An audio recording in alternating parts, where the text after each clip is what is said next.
জ্বালানি তেলের ওপর অতিরিক্ত শুল্ক বা পেট্রোলিয়াম লেভি আরোপের প্রতিবাদে পাকিস্তানে বিক্ষোভ ছড়িয়ে পড়েছে। ধর্মীয় রাজনৈতিক দল জামায়াতে ইসলামীর আহ্বানে করাচি, ইসলামাবাদ ও লাহোর সহ প্রধান শহরে রাস্তায় নেমে প্রতিবাদ জানায় হাজারো মানুষ।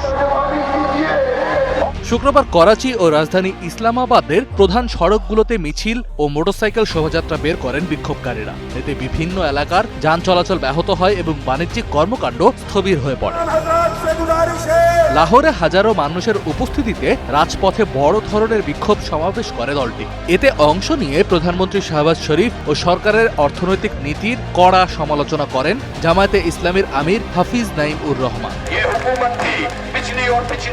বর্তমান ও আগের সরকারগুলো একই চক্রের অংশ, সে কারণেই এই লেভি আমরা কোনো অবস্থাতেই মেনে নেব না। প্রধানমন্ত্রী শাহবাজ শরীফ ও আপনাদের মন্ত্রীদের পরিষ্কার বলতে চাই, আপনাদের পিছু হটতেই হবে এবং এই শুল্ক বাতিল করতে হবে। IMF এর দোহাই দিয়ে সাধারণ মানুষ ও শিক্ষার্থীদের ওপর অত্যাচার বন্ধ করুন।